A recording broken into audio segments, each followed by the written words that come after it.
Usually, when someone leaves your life, it's basically a logistical problem. Right, just updating contacts and moving on. Exactly. You take a new job in a different city, you update your contact list, maybe promise to visit, and you both move forward. But when someone vanishes without a single word, it stops being a logistics problem. It becomes something much worse. Yeah, it becomes a psychological hostage situation. Your brain is suddenly trapped, frantically searching for an ending that simply doesn't exist. It's like a smartphone trying to connect to a Wi-Fi network that's been permanently turned off. Oh, that is a perfect way to describe it. Right, the app just keeps refreshing, spinning and spinning, draining your battery to absolute zero.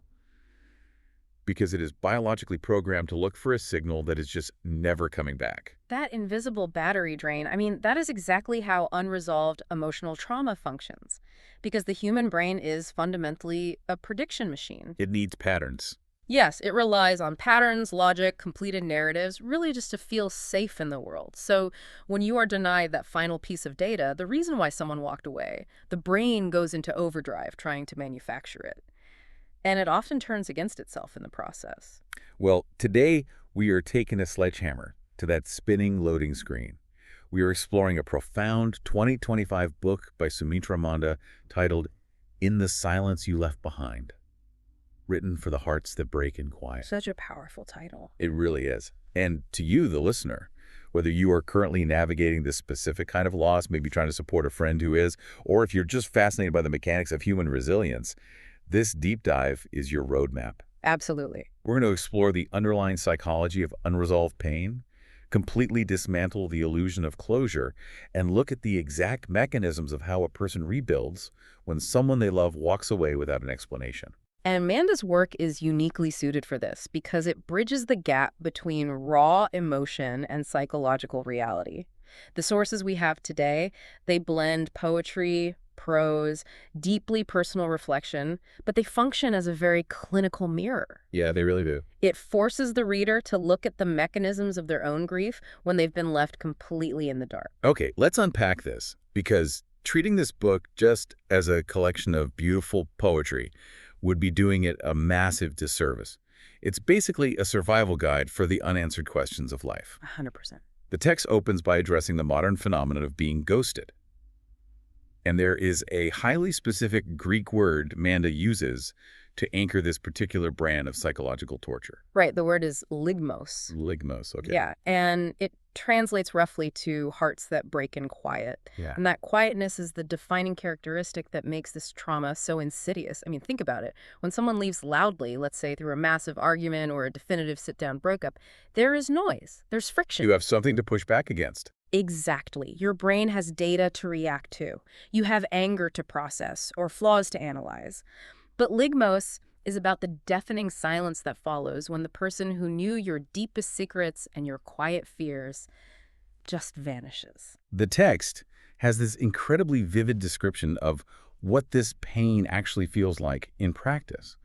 Manda compares giving your love to someone who is emotionally unavailable to trying to fill a cup with water, but the cup has a hole in the bottom. That imagery is so brutal. It is. You pour absolutely everything you have into it, exhausting your own reserves, and yet they remain completely empty. And the psychology behind why we keep pouring is what makes that metaphor so devastating. We often mistake their emptiness for our inadequacy. We think, if I just pour faster, if I just give more, eventually the cup will fill. But it won't. No, it won't. And Manda doesn't shy away from the brutality of the reality here. The text points out how deeply cruel it is to be erased, to be treated like a disposable piece of someone's past. However, she makes a crucial psychological pivot here. She emphasizes that people who leave silently are almost always running from their own deep-seated insecurities. Wait, so it's not actually about the person they left? Exactly. They aren't actually running from you. They are fleeing a reflection of themselves that they cannot bear to face. The intimacy you offered required a level of vulnerability they were just terrified of. Manda explicitly writes that they treat the one left behind like a trash bag, when in reality, the person left behind is a mosaic of love and strength. A mosaic of love and strength. That imagery is striking. But look, I have to play devil's advocate here for a second. Go for it. Because practically speaking, Knowing they are running from their own insecurities doesn't stop the person left behind from going crazy looking for answers. Yeah, okay. Let's say you're reading a mystery novel, a long one, like 400 pages. Okay. You've invested days into it, you know all the characters, you're tracking every single clue. You get to the very end, and you discover the final chapter has been intentionally ripped out of the spine. Oh, that's incredibly frustrating to even think about. Right, and basic human nature, driven by the Zeigarnik effect, Hmm? our brain's hatred of open loops, is going to demand that missing chapter. If someone strips away my ending, isn't it completely rational to demand an explanation?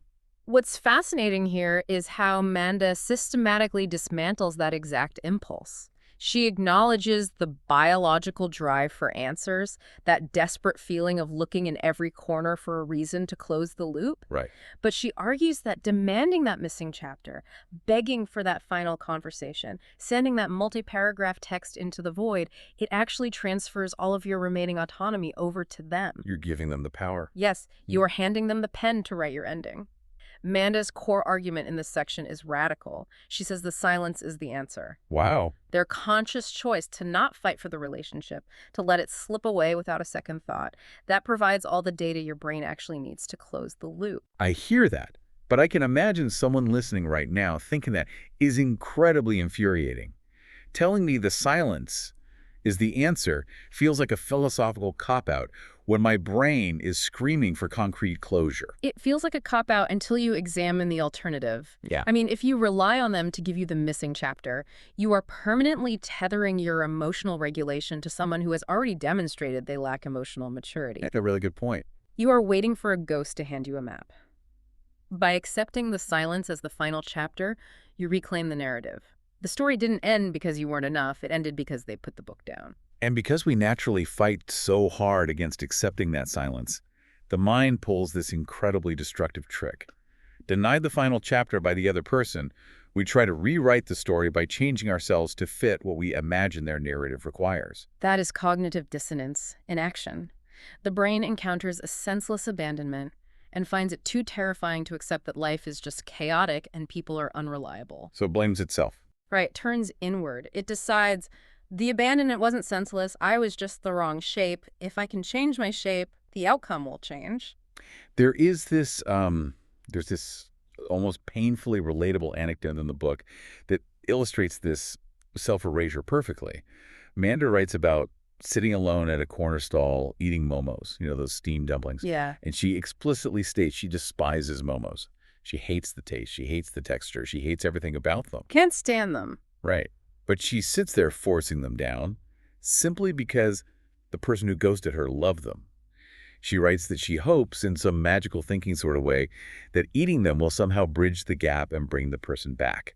It's such a raw depiction of how grief makes us abandon our own baseline preferences just to feel proximity to someone who isn't there. Manda issues a stark warning about this exact behavioral loop.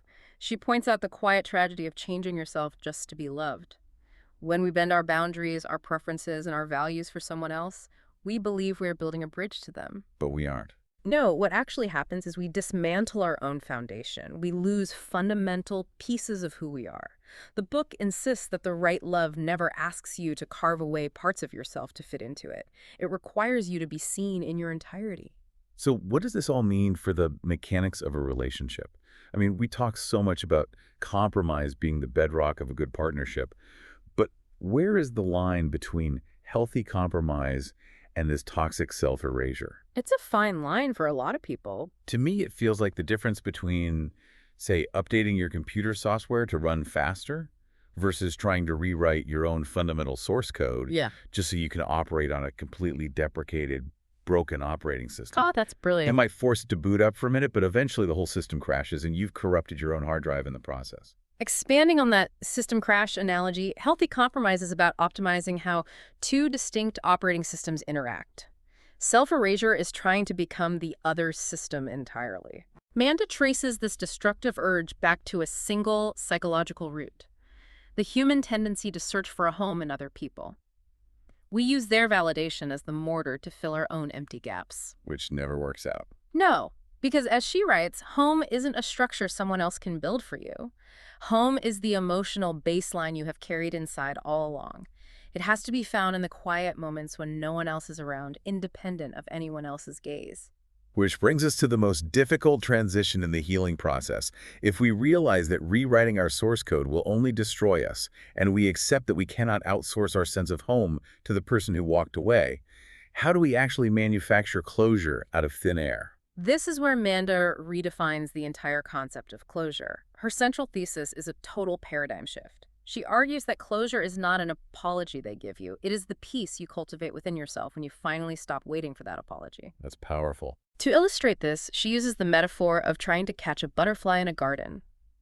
The more frantically you chase it, swinging the net, the more erratic it becomes, always staying just out of reach. But if you stop, Exactly. When you stop running, when you stand completely still, ground yourself, and simply exist in the garden, it can land on you naturally. She couples this with the biological reality of the tree of life in the desert, a tree that miraculously grows and thrives without any rainfall, proving that life can sustain itself in an emotional wasteland.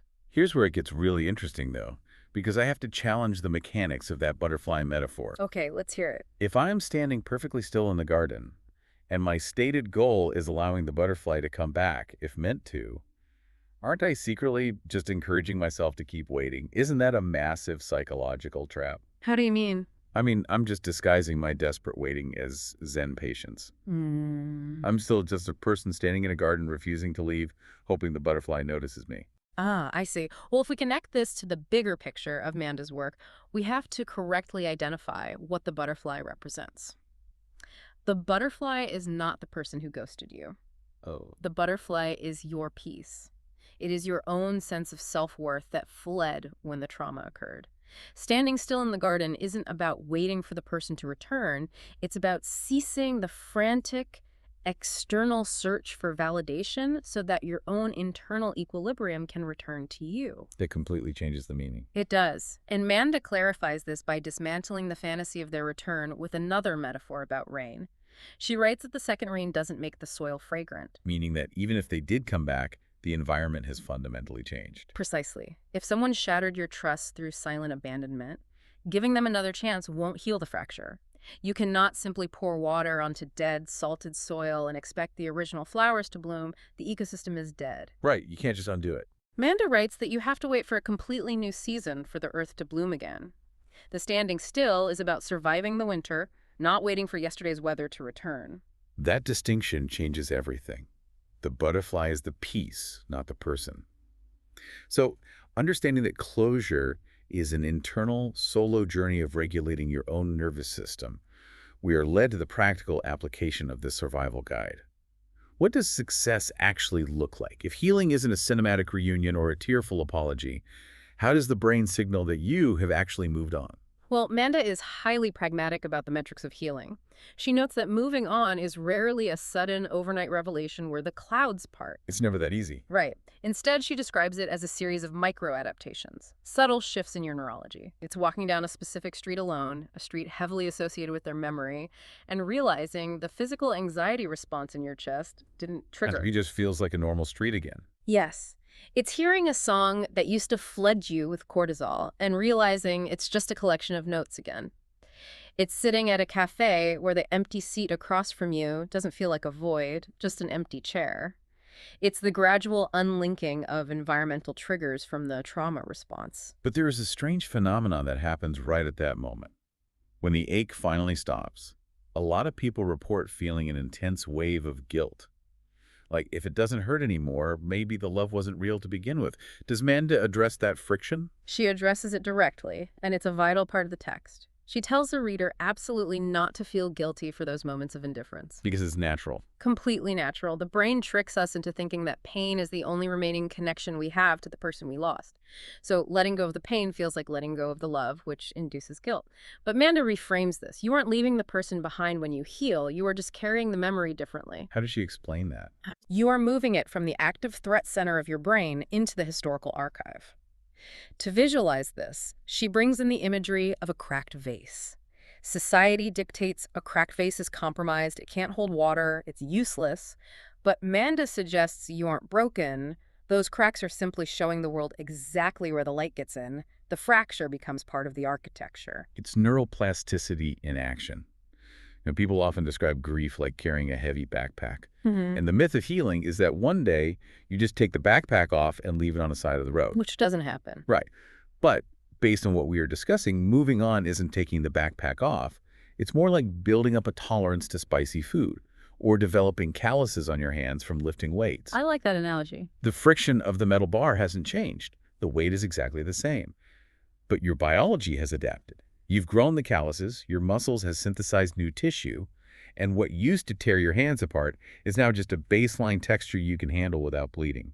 This raises an important question, though, and it's the final challenge Manda presents in the text. Once you have built those calluses, once your brain has adapted to survive the silence and you possess this hardened strength, what do you do with it? Because the default human setting, once we've been burned that badly, is to build a fortress. We use that strength to become completely impenetrable so no one can ever ghost us again. And that is the ultimate failure state in Manda's eyes. She explicitly warns the reader, do not pass the hurt on. Don't become them. Exactly. It is incredibly easy to take that hardened strength and become cold, cynical, and unavailable, to become a mirror image of the person who broke you. But she writes that the universe didn't hurt you to harden you, it gave you a chance to rise. Wow. She implores the reader to be the love they wish they had received. You don't prove your strength by avoiding the fire and living in an emotional fortress. You prove it by standing tall while the fire burns out around you and remaining soft despite the flames. The universe didn't hurt you to harden you. It gave you a chance to rise. That completely flips the script on trauma. It demands that we use our pain as an instruction manual for empathy, rather than a blueprint for a wall. It's a beautiful way to look at it. So let's pull all of this together and recap the psychological terrain we've covered today. We started by dissecting the agonizing quiet of ligmos, the specific trauma of sudden absence, and how the brain spirals when denied a completed narrative. Which leads to the self-erasure. Right. We explored the dangerous trap of cognitive dissonance and self-erasure, proving that rewriting your own source code to fit someone else's broken system only destroys your own foundation. We dismantled the myth of external closure, learning that the butterfly of peace only lands when we stop seeking validation in the desert. And we looked at the real biology of healing. Yes, not as erasing the memory, but as building the emotional calluses necessary to carry our history without passing the hurt onto someone else. The entire progression of Manda's book is a journey from absolute disorientation to profound self-reclamation. Her ultimate message strips away the victimhood of being ghosted and replaces it with empowerment. She reminds the reader that they are entirely worthy of a love that stays. The fault wasn't theirs. Exactly. The fact that someone else lacked the emotional capacity to see your value doesn't decrease your worth. It merely exposes their limitations. And as we wrap up this deep dive, there is one final mind-bending concept from the source text that I want you to take with you. We've spent this time talking about how to train your mind to let go, how to logically reframe the silence. But what happens when your physical body refuses to accept the logic? It's a terrifying thought.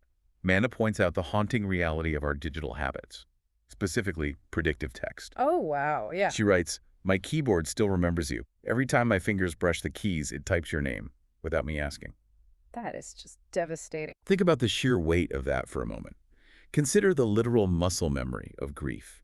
How your thumbs, your daily routines, your algorithmic suggestions, they all stubbornly hold on to the ghost of a person long after your prefrontal cortex has rationally let them go. Your phone still thinks they're there. Your phone still thinks they're the most important variable in your life.